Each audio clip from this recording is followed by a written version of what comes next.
નમસ્કાર મિત્રો, કિસાન સમાચાર ચેનલમાં તમારું ખૂબ ખૂબ સ્વાગત છે। દેશ, દુનિયા અને ગુજરાતના તાજા, મોટા અને સૌથી મહત્વપૂર્ણ સમાચાર જાણીએ તે પહેલા તમે ચેનલમાં નવા હોય તો ચેનલને જરૂરથી સબસ્ક્રાઇબ કરીને વિડીયો લાઈક કરી દેજો। આજના સૌથી મોટા સમાચાર। પીએમ મોદીનો ગુજરાતમાં હુંકાર। આજે વડાપ્રધાન નરેન્દ્ર મોદી ગુજરાતના પ્રવાસે છે અને બનાસકાંઠામાં જાહેર સભાને સંબોધન કર્યું હતું। થોડી વારમાં પીએમ મોદી બનાસકાંઠાના હિંમતનગરમાં પણ જાહેર સભાને સંબોધન કરશે। તો આજે બનાસકાંઠાના ડીસા ખાતે આયોજિત જાહેર સભામાં પીએમ મોદીએ રાહુલ ગાંધી અને કોંગ્રેસ સહિત સમગ્ર વિપક્ષને આડે હાથે લઈને ભાજપ માટે પ્રચંડ પ્રચાર કર્યો હતો। તો મા અંબાના ચરણોમાં આવીને પહેલી સભાને સંબોધન કર્યું હતું, જ્યારે ગુજરાતના સ્થાપના દિવસે વિકસિત ભારતનો સંકલ્પ પણ લીધો હતો। ત્યારબાદના બીજા મોટા સમાચાર। ચૂંટણી પ્રચાર માટે ભાજપનો નવો કિમિયો। લોકસભાની ચૂંટણીના 2 તબક્કાનું મતદાન સંપૂર્ણ થઈ ગયું છે। હવે તમામ રાજકીય પક્ષો દ્વારા આગામી 7 મેના રોજ યોજાનાર ત્રીજા તબક્કાનું મતદાનને લઈને ધ્યાન કેન્દ્રિત કરવામાં આવી રહ્યું છે। તેમાં પણ મુખ્ય 2 પક્ષો ભાજપ અને કોંગ્રેસ દ્વારા મોટા પ્રમાણમાં જાહેર સભાનું સંબોધન કરવામાં આવી રહ્યું છે।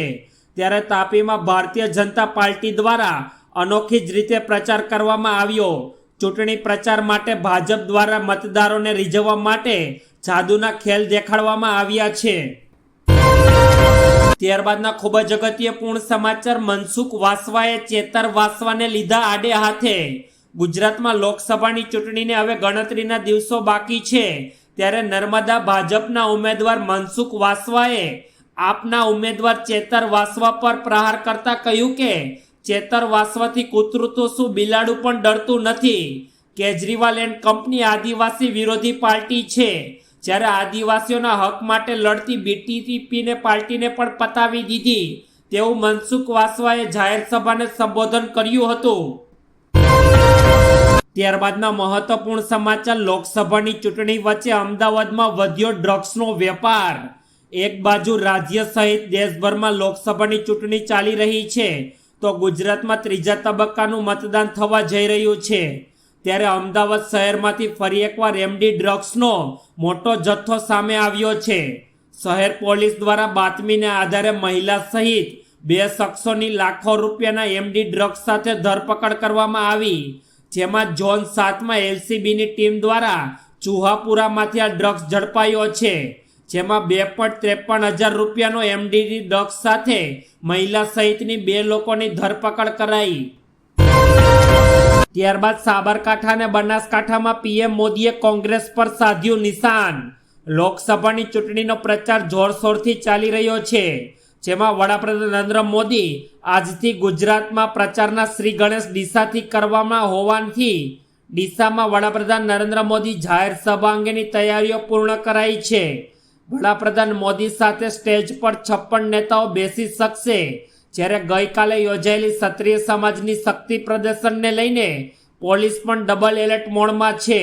તેમાં ગુજરાતમાં 2 દિવસમાં કુલ 6 સભાને પીએમ મોદી સંબોધન કરશે, જેમાં સુરેન્દ્રનગર, જામનગર, આણંદ અને જૂનાગઢમાં પણ પીએમ મોદી જનસભાને સંબોધન કરશે। ત્યારબાદ પશુપાલકો માટે ખૂબ જ સારા સમાચાર સામે આવ્યા। 7 મેના રોજ ગુજરાતમાં મતદાન કરીને આવેલા પશુપાલકોને દૂધસાગર ડેરીએ પ્રતિ લિટરે ₹1 વધુ ચૂકવવાનો નિર્ણય લીધો છે। 7 તારીખના રોજ સવાર અને સાંજ બંને સમય માટે પ્રતિ લિટરે ₹1 વધુ ચૂકવાશે।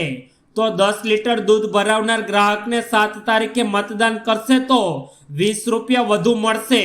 તો ડેરીએ 5 લાખ પશુપાલકો પાસે મતદાન કરાવવાના શપથ લેવડાવ્યા છે। 1500 મંડળીઓ ઉપર દૂધસાગર ડેરીઓ આ શપથ લેવડાવ્યા। મતદાનનું ચિહ્ન બતાવનાર પશુપાલકોને મળશે મોટો લાભ। ત્યારબાદના ખૂબ જ અગત્યપૂર્ણ સમાચાર। કેવલ જોશિયારાને લઈને સામે આવી રહ્યા છે। લોકસભાની ચૂંટણીના 2 તબક્કાનું મતદાન સંપૂર્ણ થઈ ગયું છે અને હવે તમામ રાજકીય પક્ષો દ્વારા આગામી 7 મેના રોજ યોજાનાર ત્રીજા તબક્કાના મતદાનને લઈને ધ્યાન કેન્દ્રિત કરી રહ્યા છે। તેમાં પણ મુખ્ય 2 પક્ષો ભાજપ અને કોંગ્રેસ દ્વારા મોટા પ્રમાણમાં જાહેર સભાના સંબોધન કરવામાં આવી રહ્યું છે। ત્યારે સાબરકાંઠા જિલ્લાના હિંમતનગર ખાતે પણ ભાજપ દ્વારા વિશાળ જાહેર સભાનું આયોજન કરવામાં આવ્યું, જેમાં મોટી સંખ્યામાં આદિવાસી સમાજના લોકો એકત્રિત થશે તેવો ભાજપ દ્વારા દાવો કરવામાં આવી રહ્યો છે. મહત્વનું છે કે આજે હિંમતનગર ખાતે વડાપ્રધાન નરેન્દ્ર મોદી સભાને સંબોધન કરશે.